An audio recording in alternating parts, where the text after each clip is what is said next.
मैं इसको कबूल नहीं करूंगा। शोएब भाई, शोएब भाई अनम्यूट करिए जरा।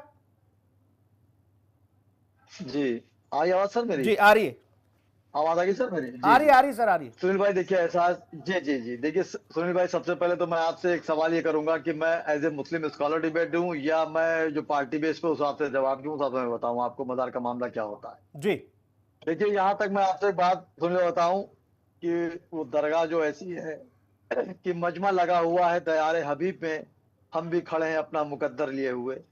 देखिए वो दरगाह ऐसी होती है जहां पर अखिलेश यादव तो बहुत छोटी चीज है, एक जमाने वजीर आजम और कितनी रियासत के वजीर आला अपनी मन्नतें मांगने जाते थे जी। लेकिन जब दौर बदलता है तो उगते सूरज को हर आदमी सलाम करता है।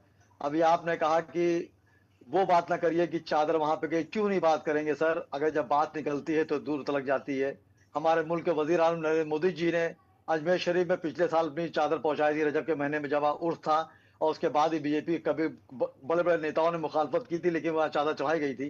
तो अगर अखिलेश यादव चले आते तो मैं समझता हूँ कोई हैरत की बात नहीं है, इसमें कोई बुरी शोएब बात नहीं भाई, जाना। मेरा एक सेकंड, मैंने पहले इस बात को कहा था, चादर कोई चढ़ाए, कभी भी चढ़ाए, कोई दिक्कत नहीं, लेकिन वही दिन क्यों जब वहां मुर्शिदाबाद में बाबरी मस्जिद की नींव रखी जा रही है और यहां हाई अलर्ट पर है उत्तर प्रदेश, उसी दिन क्यों चुना गया? मैंने उस समय को पूछा बस।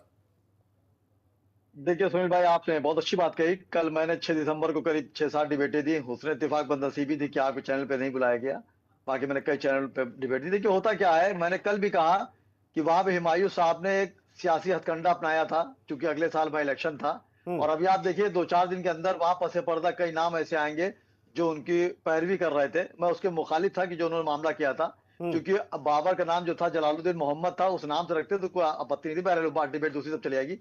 देखिए आपने ऐसे बार बार क्वेश्चन उठाया, सपा प्रवक्ता से भी उठाया, बीजेपी प्रवक्ता से भी उठाया, मुझसे भी उठाएंगे आप। अभी मैं पहले कह दूं, आपने कहा 6 दिसंबर का ही उन्होंने समय अखिलेश यादव ने क्यों चुना? जी देखिए होता क्या है, 6 दिसंबर का समय मैं कह रहा हूं आपने ही क्यों चुना?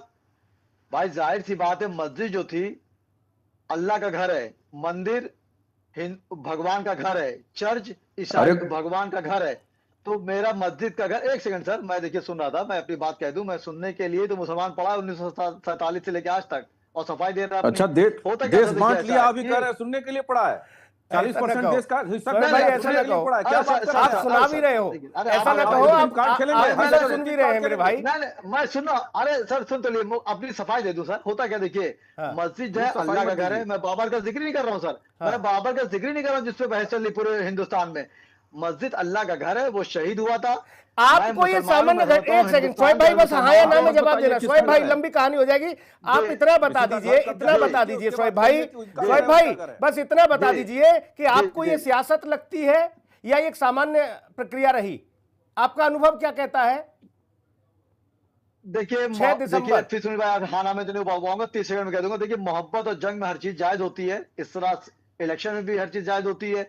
और मैं समझता हूँ अखिलेश यादव वहां पे गए, जाहिर सी बात जो भी मन्नत मांगी होगी तो इंशाल्लाह पूरी होगी, क्योंकि उतर गई ऐसी। मैंने भी आपसे कहा ना कि मजमा लगा हुआ है दयारे हबीब में, हम भी खड़े हैं अपना मुकद्दर लिए हुए। 90% मेरा हिंदू भाई आता है, ठीक है, अच्छी बात कह दी आपने, ठीक है अच्छी बात कह दी। मैं पुरोहित जी के पास जाऊंगा।